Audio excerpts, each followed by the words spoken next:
Good evening. Welcome. From the Office of Alumni Affairs to the 2022 Alumni Awards night. I welcome our trustees, our Alumni Advisory Board members, staff, faculty, friends, alumni, and family. Tonight's one of the many evenings during the year when I'm fortunate enough to spend time with alumni and friends while celebrating their successes. Tonight we have 5 new honorees that represent some of the very best of our alumni roles that stretch across all 50 states and more than 19 countries.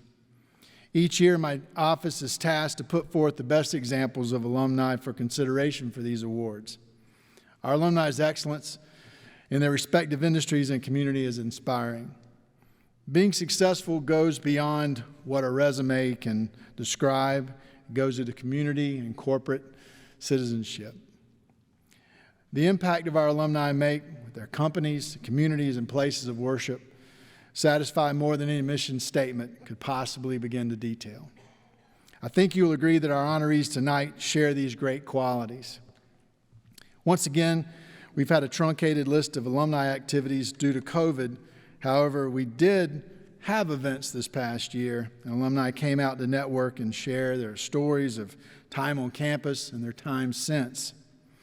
Everyone recounting their student experiences included several key members of faculty and staff that went to extraordinary lengths to demonstrate why our university is so exceptional. These stories often included the appreciation of economic mobility afforded to them by the education they received and the academic foundation they received that allowed them to excel in graduate studies. My position is unique in many respects. Perhaps the most remarkable of the days on the calendar each year is that I get to call the honorees to inform them of their selection. I can tell you that in all the years I've been doing this, to a person, that I've been greeted with humble gratitude. Some are left silent. Some question and ask me to repeat myself. Then, in the days after, something curious happens. Without fail, one or more will call or email me back and ask for the details, because during the original call, they were a bit overwhelmed. There's 3 of the candidates tonight that did that this year. Excellence, philanthropy, humility, the perfect intersection of traits in our alumni. I look forward to joining you while we honor these 5 tonight. It is now my pleasure to introduce the president of Francis Marion University, Dr. Fred Carter.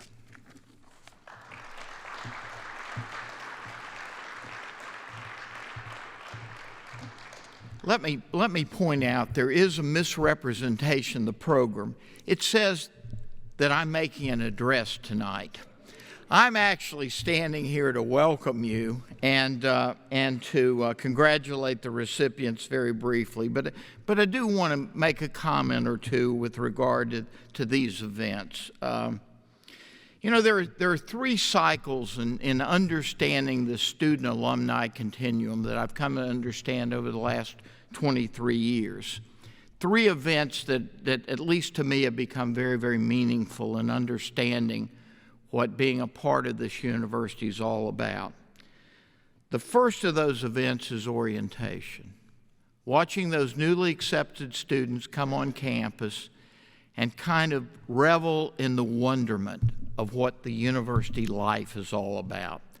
They haven't discovered it yet, but you can see in their eyes and their actions, their behavior, their interaction, you can see the fascination that exists with them for trying to understand a new world. And for many of those kids, and you all know it, they're the first in their family to attend college. So they're trying to figure out how that cycle, how that change will substantially change their life too. The second event, you all know, I talk about all the time, is commencement, okay? There's no joy in the world quite like handing a diploma to a kid and watching that smile, watching that skip across the stage. And yes, it is a skip. Sometimes it's a jig and sometimes it's a full-out dance. But the truth of the matter is you see that sense of fulfillment in their eyes that kind of leads to that next cycle of completion. The third event are the Alumni Awards. Watching our alums, some who have been out a number of years, some who have been out a few years, and spending time in this auditorium listening to their achievements, what they've done, and for me, and I think I speak for the faculty and staff here, taking just a wee bit joy in being proud that we were a part of contributing in some way to the success they've achieved. That cycle of completion, that cycle of fulfillment is what collegiate life is all about. It's what getting a quality education is all about. Finally, before I sit down, I do want to share one final observation with you. I had a unique experience last week, and when it occurred, I made a mental note. I'm going to talk about at the Alumni Affairs. I was sitting on a bench outside, and a young man, was walking across the campus, and he came over and he said, "Are you Dr. Carter, the president?" Now, normally my response to that question is, "I don't know, it depends. What do you need?" But I said, "Yes, I am." And he sat down the bench next to me and he said, "Well, I want to tell you that I'm a third generation student at this institution. My father graduated in the other early classes. My mother graduated in the early 90s, and now I'm enrolled as the third generation." He said, "Dr. Carter, can you tell me, am I the first of the third generation to attend the university?" And I said, "Son, I can't tell you whether you're the first of the third generation to attend the university, but I will tell you you're the first to come to the president of the university and tell him that you're the first of the third generation." He said, "Well, that being the case, let me fully introduce myself." And he went on, told me his name, his parents' name, and his grandparents' name. And I made a mental note at that point. This is a young man who's going to go someplace someday because he clearly has done what's necessary to pave that path of success. I don't know what life will lie in store for that young man, but I did tell him as he walked away, I said, "By the way, let me say this. I can hardly wait to be here 25 years from now to welcome your son or daughter here." Listen, let me simply end this evening by congratulating Jenna and Charnice and Tyler, Stephen and Robert for the achievements that we're going to watch on film in just a few minutes and being recipients of this year's Alumni Award. Now, I'm shamelessly aware that two of these people happen to be my bosses. All the more compliments to the two of them. Thank you.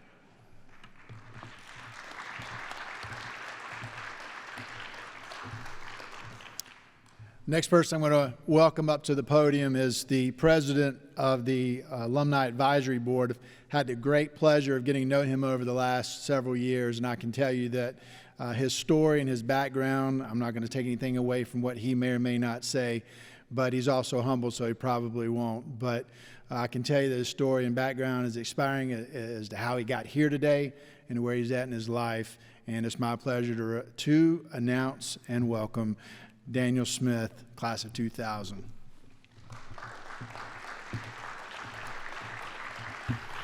Thank you, everyone. Thank you to Lee. It's the first time anyone's ever accused me of being humble. I'm going to have to make sure I let my wife know that, so thank you. On behalf of myself, the Alumni Advisory Board, the Alumni Association, thank you all for coming out tonight. I mean, really. And I'd like to offer an early congratulations to the honorees. I mean, I am just honored to be here with you tonight and to watch as you get these well-deserved awards, so thank you. I do want to add my level of disappointment. One, it's the first time I've been in the Performing Arts Center. How amazing is this? Two, where was this when I was in college, Dr. Carter?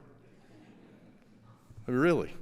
But in all honesty, I was thinking about, Lee told me that they wanted me to make a few remarks tonight, and I started thinking, what do I want to talk about? And the truth is, I really decided on the car on the way over here. Hopefully you can't tell as I run through this, because I'm not going to take long. But I thought about what I was going to say, and as the president of the Alumni Advisory Board, you'd expect me to talk about why it's so important for anyone in here who's an alumni to join the Alumni Association, right? It is. Why maybe you should spend some time and commit yourself to service by serving on the Alumni Advisory Board. We'd love to see that as well, but that's not what I'm going to talk through. But I was in the car on the way here from Columbia, which is where I live, and I was thinking, if I were to go through those things, why? I mean, why would you join the Alumni Advisory Board? Why would you join the Alumni Association? And I started thinking about what's my ties to Francis Marion. Why do those things? Because of Francis Marion. And I really started thinking about my ties to this university in a way that I haven't before. And in all honesty, I really thought about this on the way here. But what occurred to me is how everything that happened to me 20 plus years ago has really correlated to where I am today. And what do I mean by that? I graduated from Hartsville High School in 1996. Like many other people, I thought I wanted to go to a different university, no offense, a larger university. I grew up a Clemson fan. I thought, I'm going to Clemson. I was accepted, had every intention of going due to some family situations, which we don't want to address today, and you don't want to hear it. I decided to stay closer to home, and so I thought about it for a while, and ended up here. And so why do I tell you that? It's not to go through, Francis Marion wasn't my first choice. It's really to make a point we've all heard many, many times in our lives, right? The Rolling Stones wrote a song about it. You know, what I want may not be what I need. And coming here, it took a little while to realize this was what I needed. The size of the campus, the atmosphere, the activities, intramurals, Greek life, the academics, my professors, they all had such a profound effect on me that it does take that hindsight looking back to realize what those things did for me today and where I am. And that's what I want to spend a couple of minutes hitting on, and then we'll get to the honorees. And so when I think about where I am today, I think by most accounts, if someone were to judge, they would say I've been fairly successful in life. I work in finance. Why do I bring that up? Well, my freshman year in college, I really figured out my passion for economics and finance. Didn't know I had it. If I'm being very specific, Dr. Ben Kyer, who still teaches here, still my favorite teacher of all time, had a profound effect on me my first semester, my freshman year. I changed my major to econ.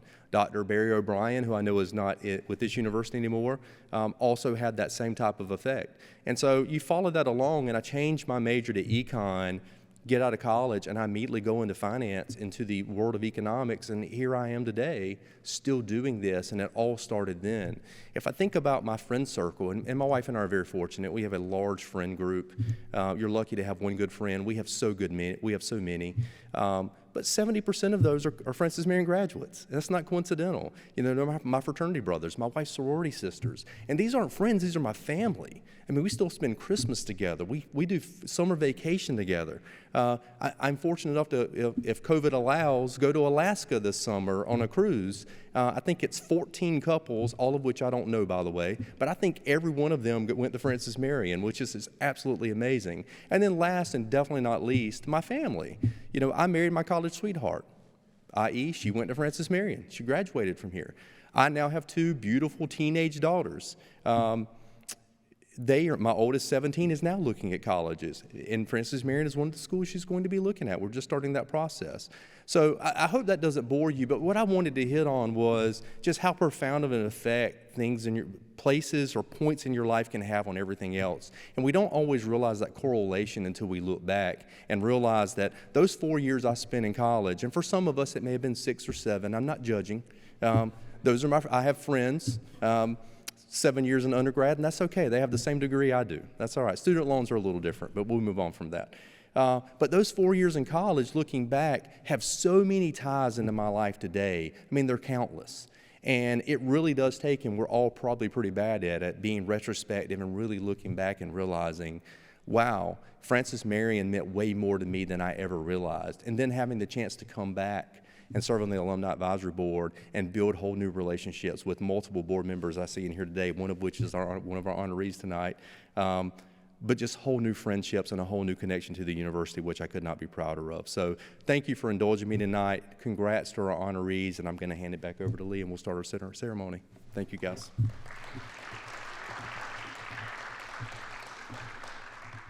Now we're going to begin with the honors, and we're going to start with some videos to let you know a little bit about each of the honorees.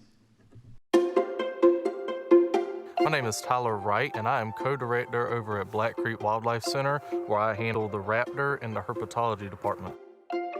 I grew up in Effingham, South Carolina. Since I was a child, just been really addicted to reptiles and amphibians, keeping every little snake and salamander that I found under logs. And as I kind of matured, I dived into the realm of falconry, where, taking birds of prey and being able to train them to work with you. And those things just became basically every fiber of my being. We started Black Creek Wildlife Center as a nonprofit, and that is where my biggest passion lies, and we're trying to build that from the ground up to be a really big thing for our local community, not only for saving the wildlife that needs our help, but also being able to educate the public about that wildlife. I started Francis Marion back in 2017, where I stayed through 2019, so I attended my last 3 years there. I majored in biology with a minor in chemistry. A lot of people impacted me while I was at Francis Marion, a lot of people in the biology department. Anywhere from Dr. Barbeau, who ended up being my advisor, kind of guiding me through the chaos that is college. Professor Knowles was a huge influence. Dr. Camper, he's the herpetologist over at Francis Marion, so me and him kind of, collided really, really well. And I still hang out with a lot of those professors today, even after graduating, just because we have so many common interests. They have a lot of programs that will light that fire in people and produce people who can go into the wildlife field and do really good things. Just like their program where you're able to go to South America, to go to Ecuador and participate in projects while living in the jungle for like 2 weeks. It feels really good to be able to get an award like that. A lot of the work that I've done and that me and Holly have done here at the Wildlife Center, a lot of it's behind the scenes, so not many people see it. They see the good parts on social media, but there's a lot of blood, sweat, and tears that happen behind the scenes to make this sort of thing happen. So being able to get even just a little bit of recognition, even when it's not asked for, it makes you feel really good.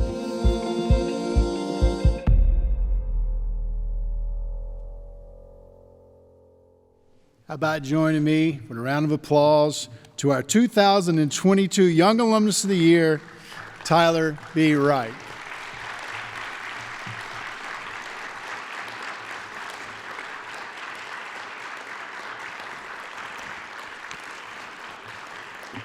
While he's posing for those pictures, let me add one thing he told me tonight is that the owl that you saw in that video was actually released earlier this week back into the wild.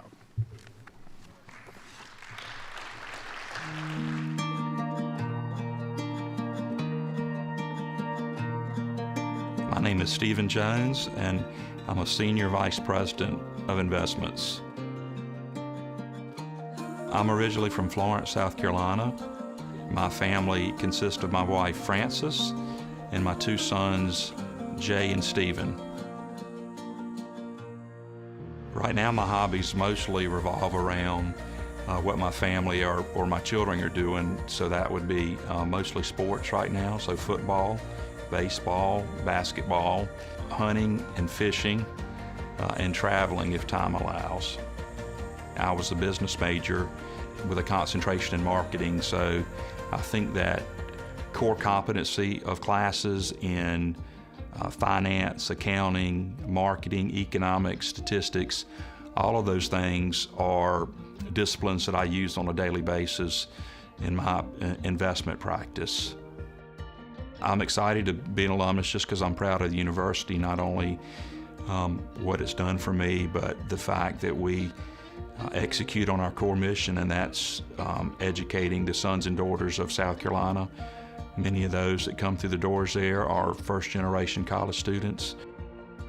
I'd like to thank my wife, Frances, and my 2 boys, Jay and Stephen. I'd like to thank my parents, Betty and Glenn Bell, for just modeling a life of Christian service and dedication to others. I think the university will continue to play a significant role by educating students across many disciplines, be it business, the School of Education, healthcare degrees, nursing degrees, engineering degrees. When I graduated, I think Francis Marion was sort of a small little liberal arts school, and obviously with the arrival of Dr. Fred Carter in 2000. The next 20 years has seen Francis Marion grow from a small liberal arts school into really a juggernaut. Join me in congratulating Stephen N. Jones, class of 1988, as our Professional Industry Award for Business and Industry.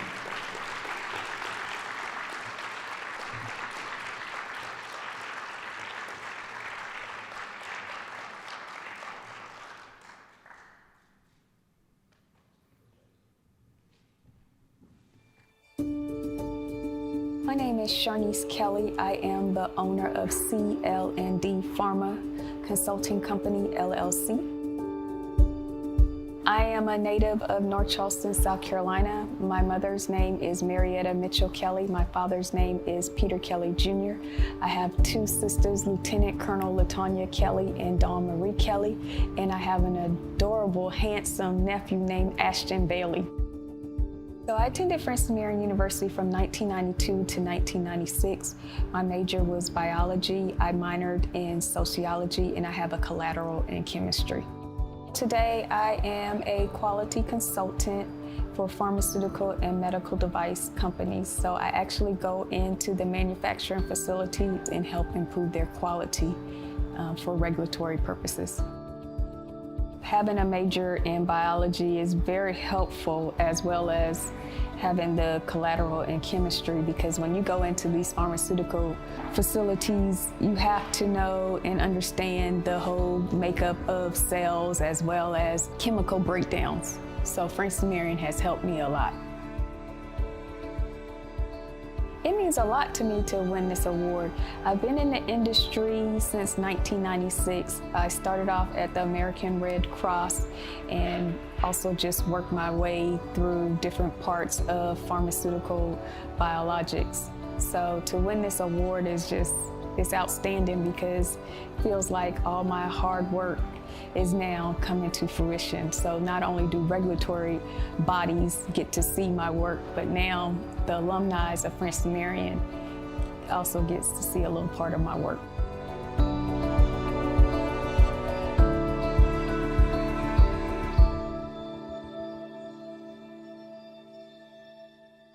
Please join me in welcoming Sharnice Kelly to the stage, this year's honoree for Professional Industry Award for Medical and Health Sciences.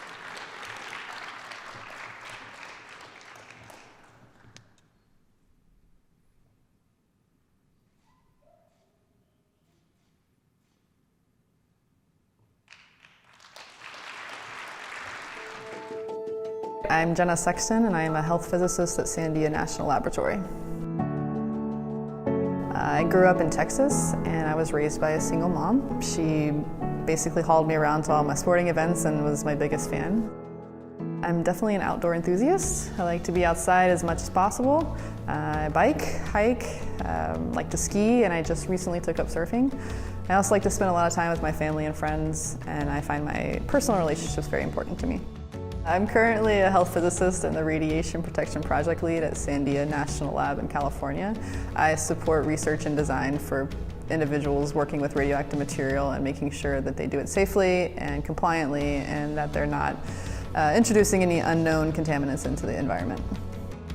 I attended Francis Marion from 2003 to 2007, and I was a physics major with a concentration in health physics. And I also was a scholarship athlete for the softball team, where I played all 4 years. Two professors that stood out and definitely helped me through my journey there.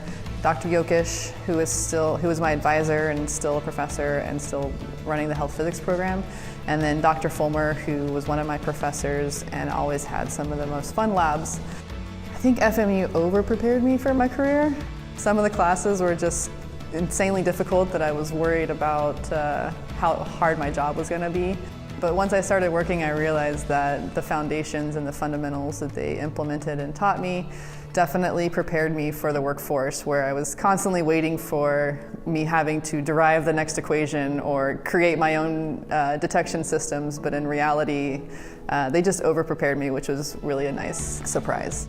As I did a little history and saw some of the people that have won this award previously, I feel pretty honored. It did make me realize that I have done some pretty cool things in my career. It's nice to be part of a small school because I also went to grad school at University of Florida where it was giant and you were just a small fish in the sea, where at FMU you kind of felt like it was more of a community, and I take a lot of pride in being part of a small community like that.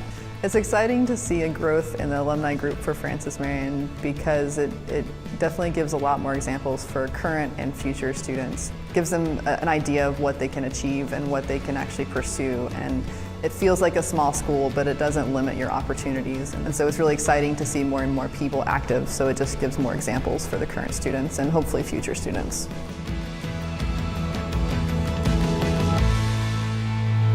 Class of 2007, Jenna Lee Sexton, Professional Industry Award, Natural and Behavioral Sciences.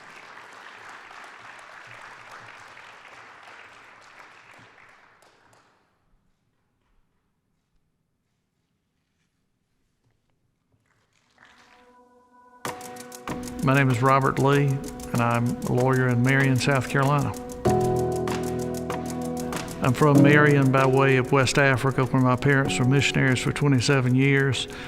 I have a general practice here in Marion. I represent clients from Marion and surrounding counties. I finished Francis Marion in 1987 with a degree in business with a concentration in finance. Dr. Kelly's 400-level course was most like law school, and knowing I wanted to go to law school, he tailored it to be taught in the Socratic method, which is how law school's taught. I'm an avid, when I say avid, I mean avid saltwater fly fisherman and fish all over the world. My favorite place to fish is the Sudan, because when you fish the Sudan, first of all, you fish the Red Sea. And the concept of being one day in Marion, South Carolina, and the next day you're in the Red Sea fishing is incredible. I started the bobblehead collection on a lark, and then it kind of got away from me. And I have probably 25, 30 bobbleheads of presidents and celebrities. Probably like to thank my parents, especially my mother, who convinced me that instead of being a banker, I need to be a lawyer. And I'd like to thank my children and those people who work with me every day, with whom, if it weren't for them, I couldn't do what I do. In the growth of South Carolina, I see the university playing a role, especially in this area of the state, of being the preeminent school for medical degrees. I see it developing engineering programs where students no longer have to go to Charleston, Columbia, or to Greenville. I see it continuing its programs that it has of providing teachers and business people.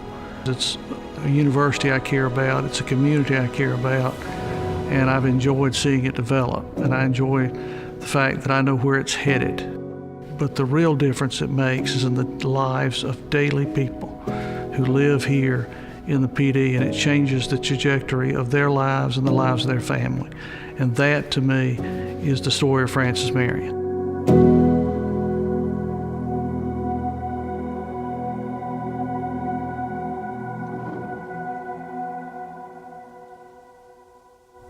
From the class of 1987, the Honorable Robert E. Lee, Outstanding Alumnus of the Year.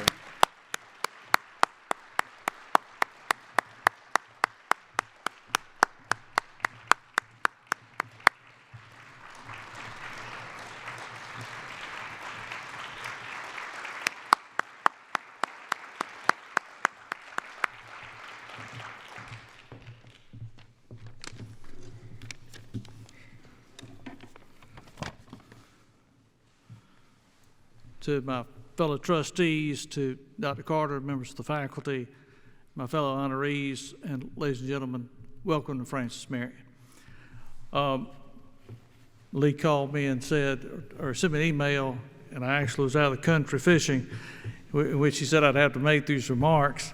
So I did send him an email back and said, are you really sure you want to do that? Because the only thing maybe worse than asking a lawyer to make remarks is to ask a minister to make remarks. And maybe worse than that is to ask the son of a minister to make remarks. A point of privilege. I I graduated in 1987. My parents were not able to attend my graduation because they were in West Africa on the mission field. They're here tonight, 35 years later, so they can actually see that I did in fact graduate, and that isn't a myth. In thinking what to say tonight, I thought about all kind of things that I could say something witty about. I learned in Africa as a child growing up, or I could talk about something about fishing and do some analogy. But one voice kind of I kept hearing in my head, and I couldn't get away from it. And probably someone who was very influential in my life and didn't really know it, and I never really told him. It's W.C. Stanton. W.C. was 87 when he left this earth, and he served on the Board of Trustees with me and with a number of us who are here. W.C. liked to say that he was the only college dropout who became an advocate for higher education. And to say that he was an advocate for higher education is an understatement. But one of the things he said, and he would often say to me, is this, that a one-monkey show ain't much of a show. And as more I thought about that, as I got ready for tonight, I realized none of us are a one-monkey show. We are all here because of the relationships we build. No man is an island, and no man reaches any goal in life by himself. The concept of a self-made man is really a farce. We are the culmination of our relationships and the relationships in our life. I don't often look back, but in thinking about tonight, I have taken the time to look back. I appreciate my father because I, over my lifetime, have seen him give many sermons and speeches, and so that's a gift that he imparted to me. But more important than that, my father realized what motivated me, and early on in life, he monetized grades. I didn't care whether or not you had a 4.0. That didn't mean anything to me. My father told me finally, he said, I'll give you $20 for an A, $10 for a B, a C you get nothing, and we go the other way. So that I could look at somebody and they would say, well, I've got a 4.0. I said, well, I made $100. And that's what motivated me, and I appreciate that. My mother, who told me I didn't need to be a banker, I needed to be a lawyer because I like to solve problems. And she instilled in me a competitiveness and a drive that I have and I appreciate today. I think about when I went to Ivory Coast Academy in West Africa, and Joan Foster, who looked out for me and who saw even when I was not at my best that I possessed qualities that one day would be my best. And Jan Doherty, who was our principal, who told all of us that a college education was not a possibility, it was a must, something we had to do. I think back at Francis Marion, the people who touched my life. Think about Dr. Coker and that deep voice who taught me finance and the importance of it, and who often told me that a good lawyer understands both accounting and finance, and that was the weakness in that profession, that most lawyers did not have an appreciation for accounting and finance. I think about Dr. Kelly, that when he knew that I wanted to go to law school, we had case study in that 400-level course. He turned into the Socratic method, and those of you who don't know, the Socratic method is where the professor spins it around, and instead of lecturing, he uses you as a teaching tool. And you must answer the questions, and you're under fire, and that is the whole of the first year of law school. And he prepared me for that. I have very deep appreciation for Lawrence McIntosh, who gave me the opportunity to become a lawyer, who encouraged me, who allowed me to come to work for him, and who taught me that thinking something out 3 and 4 steps is not enough. To be a great lawyer, you've got to think it out 5 and 6 steps to be able to see around corners. I have great appreciation. I want to thank tonight Ken Jackson. The reason I'm on the Board of Trustees is that Ken and I were talking about Francis Marion, and I told him, said, I've always wanted to run to be on the board, and Ken said, well, why don't you, and pushed me, and I appreciate that deeply. I decided my first thought about being on the board is in 1987 when I graduated, to date it, Senator Leatherman got his honorary degree from Francis Marion. And I sat in the audience looking at those people in those robes, and I said, one day I'm going to sit up there. And now I sit up there and I look out at those eyes looking back, and I wonder which one of those students is saying the same thing and who will take my place. And I look forward to that. I'm going to ask you to give me a point of privilege. Ken Jackson is here, Randy Dozier, Judge Lisa Buchanan, and WC's not here. The reason I'm the chairman, and I became chairman, was because of them. And to the four of you, I would say this. Thank you for trusting me. Thank you for following me. Thank you for realizing the change we had to make. Thank you for putting your trusteeships on the line. The university is where it's at, like it or not, because of the five of us and the decision we knew and we made. And that I will be eternally grateful for. I would not be here but for you. We are not monkeys, a one-monkey show. We're this culmination of our relationships. You know, the way it works is Reverend Wayman Mumford knew I wanted to go to Marion. So he had breakfast with me and Reverend Mac Hines, who's here, and he vouched for me. And they opened the doors for me in Marion, and I was accepted. That's the way a community works. That's the way Francis Marion works. We look out for each other. Stephen Jones, who's been honored tonight, I've only known since we were in high school. Ed Clements, who's one of the former recipients, for previous recipients, I've known since I was in high school. That's Francis Marion. That's how deep our community runs. Any success ultimately I've had is on the Board of Trustees. I must tell you, really the credit goes to two groups of people. First, to be a successful leader, you have to have tremendous people to work with. And I serve with 16 other trustees from across this state and who are alumni, and they love this university as much as I do. They asked the same question that WC would always ask when we got time to raise tuition. And we had to, and we were looking at that, he would always ask, how many students are we closing out? That's the question we wrestle with when we do that. That's the question you don't see. That's the angst we live with. Those hard decisions, because we realize that we change the trajectory of people's lives and that we are responsible for the future of the university, not just the present. The decisions we make will impact not only where the university is, but where it goes. Finally, any success I have it has to be credited in large part to my very close friend, Fred Carter. When I became chairman the first time, within 3 hours, Dr. Carter called me and he said, if you will listen and work with me, I'll make you successful. And that has been a partnership he and I have enjoyed, and a friendship that is priceless to me. And for that, I am deeply appreciative. And I honor him. So to the extent that I have any success, I have that success because of the people in my life who've touched me as I go through my life and who are in my life. Finally, why Francis Marion? Because we change lives.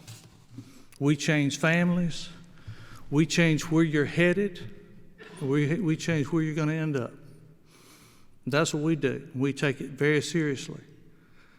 And so tonight I'm here because others came before me. And hopefully, just as I said, the next graduation, when I look out, hopefully, the one who will stand in this lectern, who will be the chair of this board, is looking back at me. Thank you very much. I appreciate it.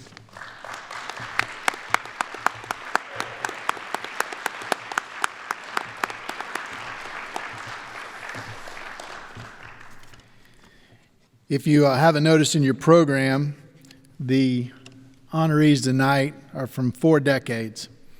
So as you see, there's a pipeline, there's a confluence of all of this greatness, but it covers the span of the decades, from the 80s like myself and 2 other honorees tonight, to the 90s, to the 2000s, to the teens. And it's really remarkable to watch that play itself out over time. Again, I'm the luckiest guy in the world because I get to meet these alumni over time and find their remarkable stories.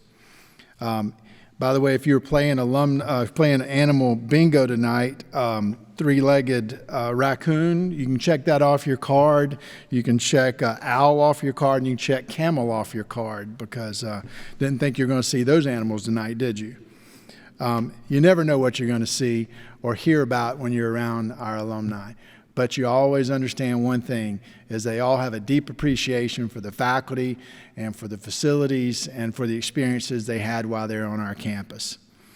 Speaking of the opportunities on our campus, I'd be remiss not to tell you that we're having a biology event at our brand new campus, our Freshwater Ecology Center, next week, next Tuesday. I invite you all to come to that, whether you're a biology alum or not. There's also be a School of Business alumni event in this very facility at the end of this month as well. And the best way to find out about all those is through our social media sites. We hope you follow us through there. It's the quickest and easiest way to get information to you, and that's either on Facebook or Instagram, and that's FMU Alumni. Also have an email address if you have any questions or comments, or you'd like to nominate people for the future for this. It's alumni@fmarion.edu. Very easy to get in touch with. On behalf of the 25,410 other alumni, I want to thank you for coming out tonight. Here's to a full and safe year for the calendar year 2022. We hope to see you at many of the events, and we hope that we can do them all safely and to come together again this time next year with a full house and a full lobby and a reception. We invite you to come back then. I promise you we will have a wonderful reception and a dessert afterwards. Thank you for your time, and thank you to our honorees for allowing us to celebrate with you tonight. Thanks for coming.